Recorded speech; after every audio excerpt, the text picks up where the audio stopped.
el mundo de la imaginación, Todo puede ser. que es precisamente la cita de Strindberg que se oye finalmente. Es el mundo de la imaginación, el mundo de la sensibilidad, el mundo del que de alguna manera alguien tiene derecho a ser diferente y a meterse en ese país. Tened en cuenta que, como sabéis, Bergman era un gran, dice en su biografía que el gran maestro era Tarkovsky.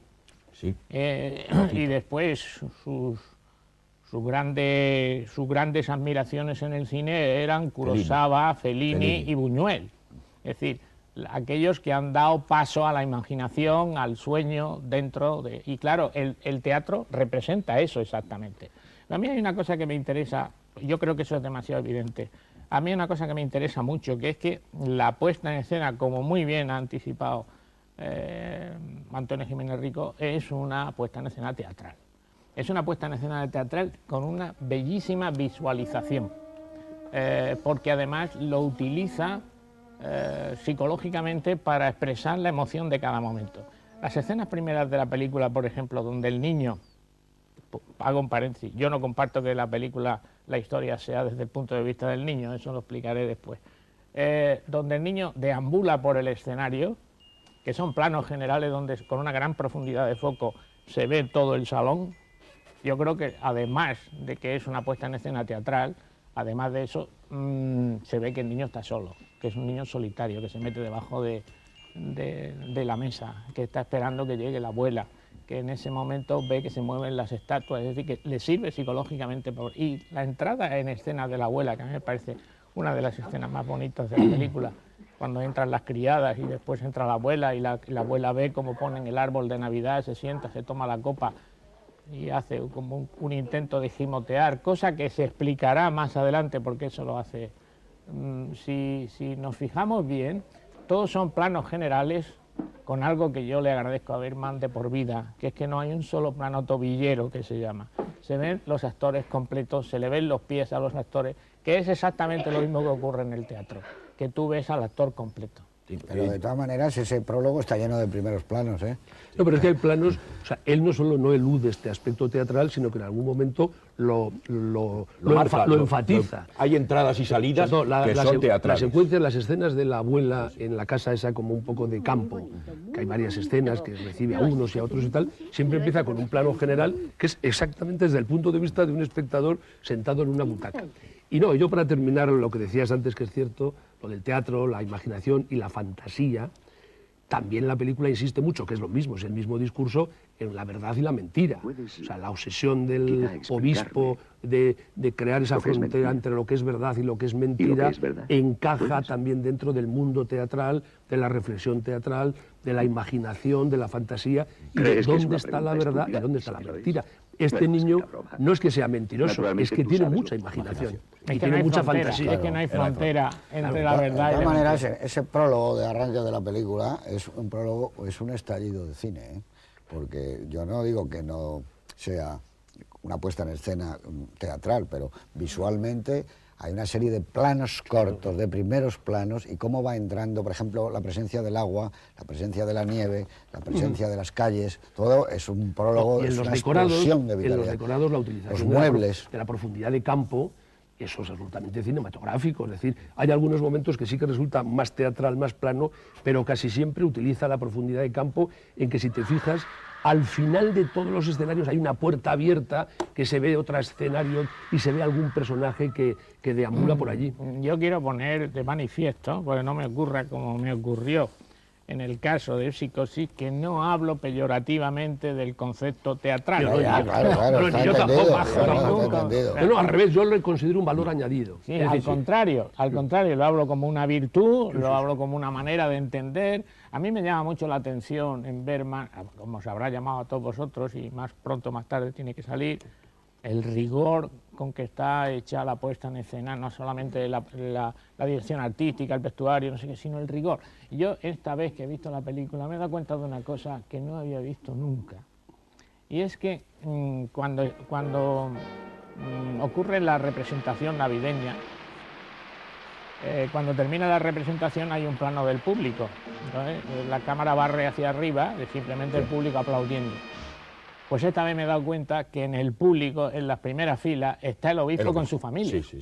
Cosa que verdaderamente es asombroso de rigor, porque es un plano que pasa de corrido, que no se nota.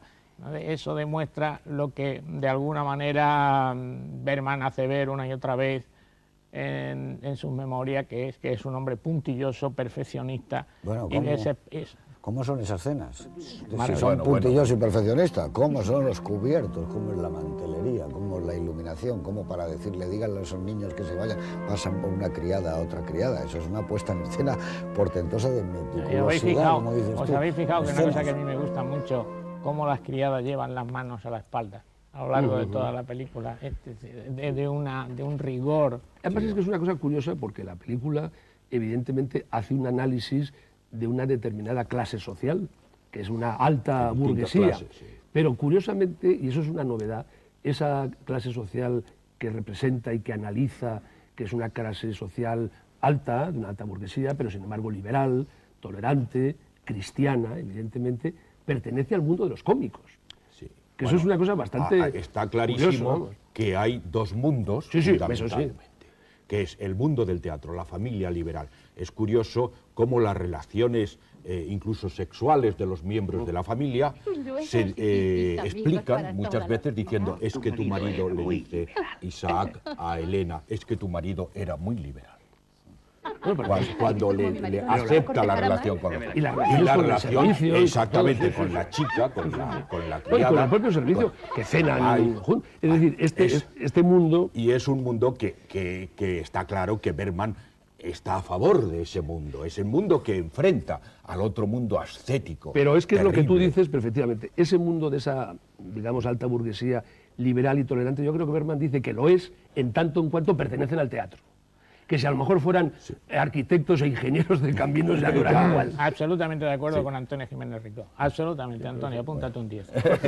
Porque, y yo creo que precisamente Bergman lo que está diciendo, esa gente, esos cómicos menospreciados, esa gente que hemos señalado con el dedo, son los que de alguna manera están marcando el futuro de la sociedad. Exacto. Porque el mundo es más parecido hoy a ellos que a vosotros, obispos, etcétera, con vuestro rigor y con vuestro calvinismo. Yo creo que es al mundo del teatro al que le hace el gran homenaje. De ser el mundo liberal y tolerante por excelencia. ¿Dónde está la imaginación? Claro, que es la fantasía. lucha de la fantasía, la Y además los dos imaginación, la mundos están muy mentira o la claros verdad. Cuando se meten en la casa del obispo, aquel es un mundo oscurantista, tenebroso, Bueno, cerrado. la primera comida en casa del obispo, Bueno, yo creo es que esa es una obra maestra dentro de la obra maestra que es la película. Eso es A lo mejor es portentoso. que no aprecian el buen pan. José Luis, fíjate cómo, tú has dicho antes, estaba la comida, las comidas del mundo del teatro. Esa comida del principio de la Navidad y esa comida final, que son unas comidas maravillosas. Con Y orquesta de cámara incluida. eso,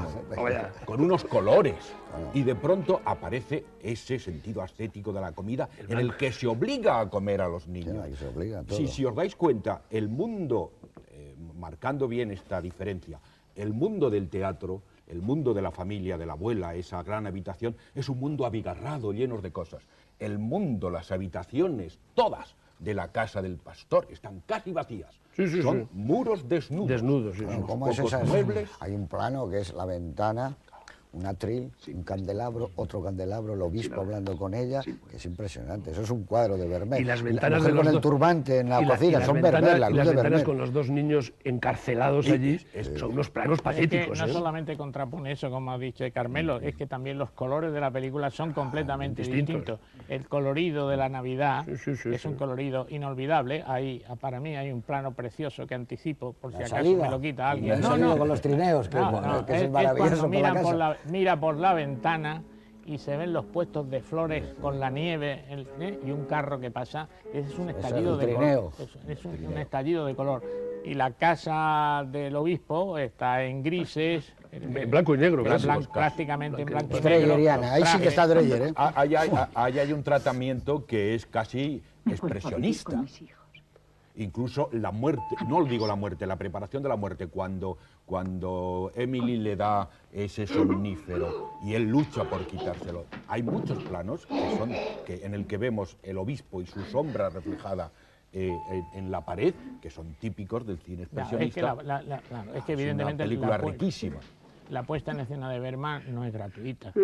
Tú has citado el plano de la ventana, que a mí me parece maravilloso, donde está el obispo, El candelabro, que tiene un final de un simbolismo atroz, que es que el obispo está sentado y ella le abraza de rodillas. Y le pide que le bese. Con lo cual está poniendo la posición clara de la mujer a lo largo de... Y que precisamente la mujer